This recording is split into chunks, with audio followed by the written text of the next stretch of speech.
kasih Anda masih bersama kami dalam Berita Sulawesi Tengah. Untuk Anda yang baru saja bergabung, kembali kami siapkan 3 berita utama hari ini.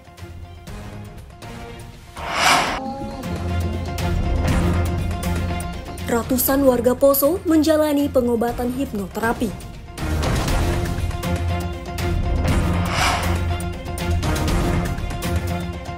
Polresta Palu gencar melakukan razia menjelang pilkada.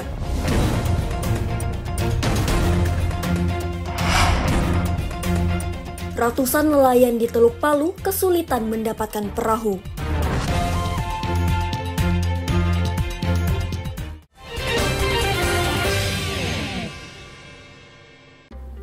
Pasca gempa bumi dan tsunami yang melanda kota Palu September 2018 silam masih menyisakan masalah bagi warga Palu, terutama ratusan warga yang berprofesi sebagai nelayan.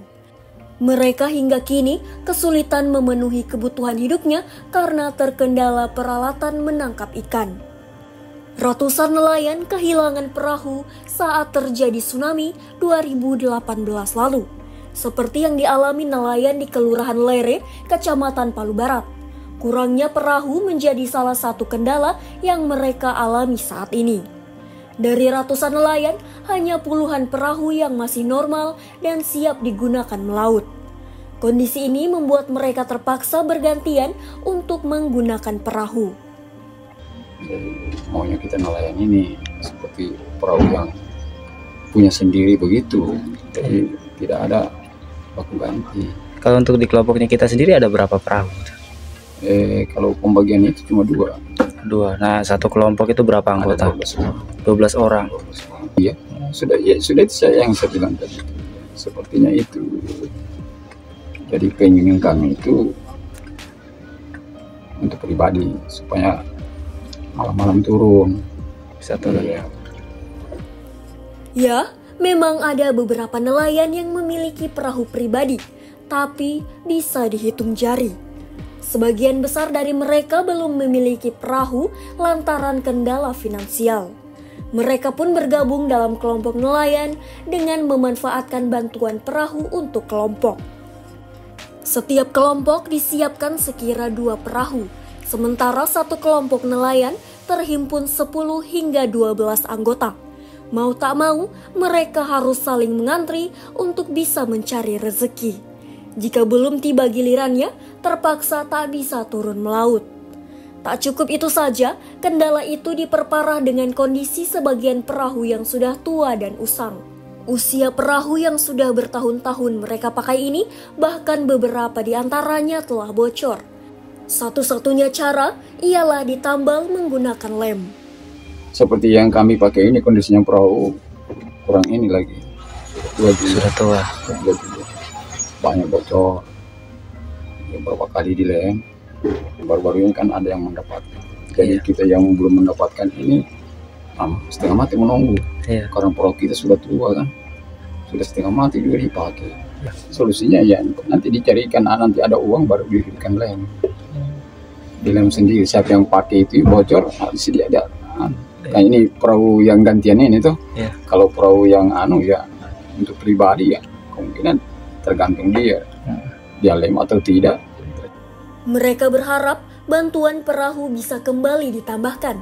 Bila bisa setiap nelayan memiliki perahu masing-masing agar tak berebutan perahu. Lautan Teluk Palu sendiri terbilang potensial.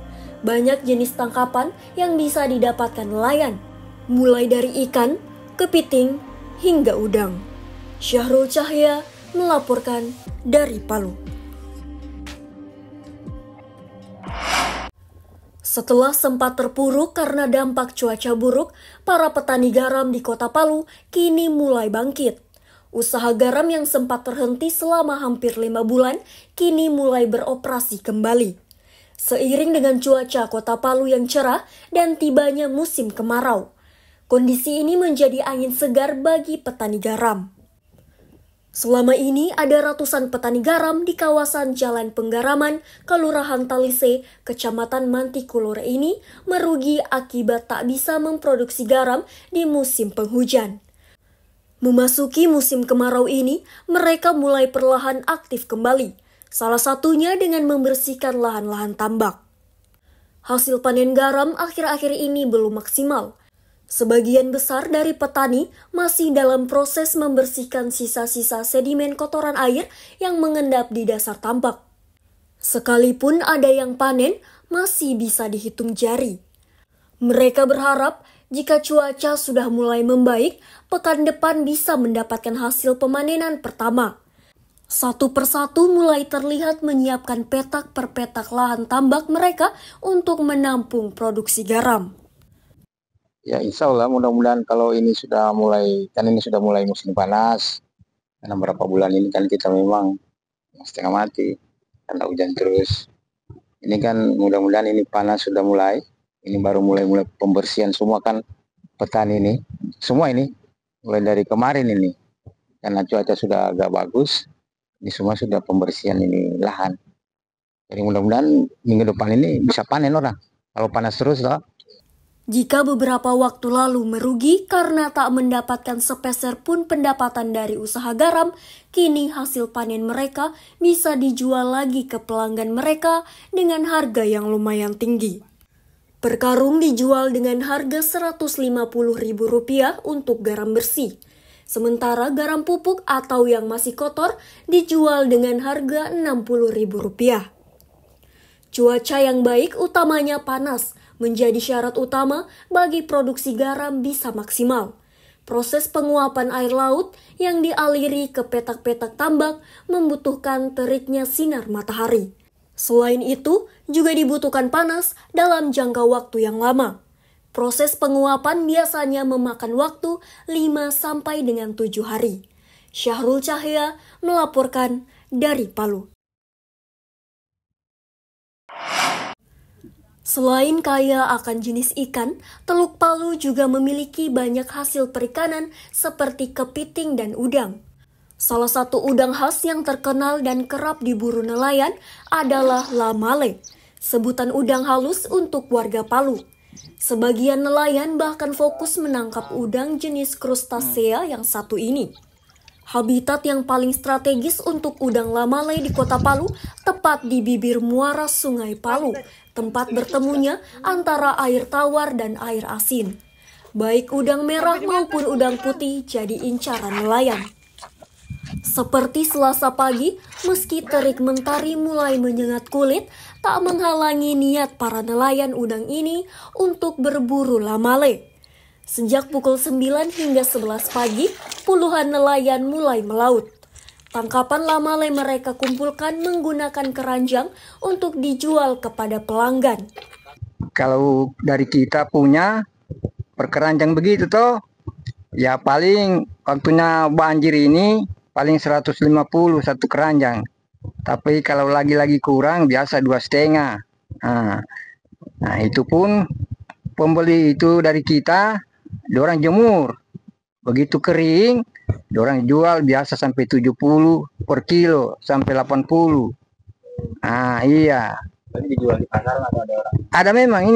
Ada memang langganannya itu tante itu dari Morowali.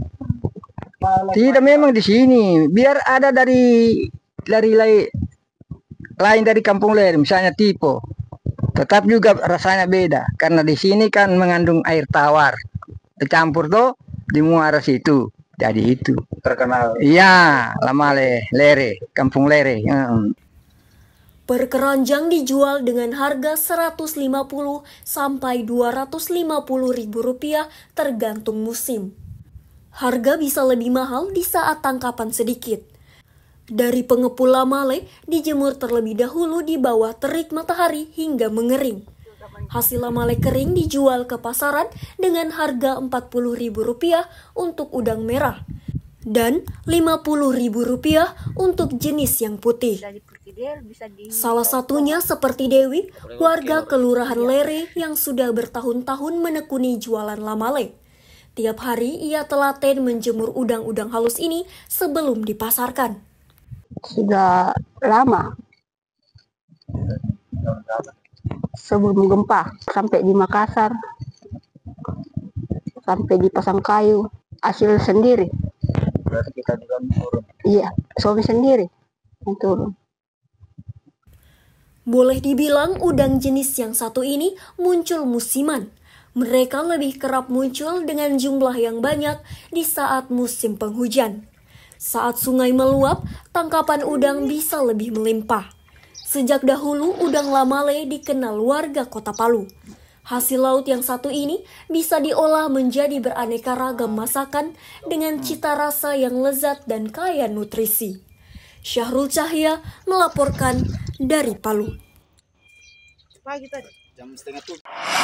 Informasi tadi mengakhiri jumpa kita dalam rangkaian berita Sulawesi Tengah.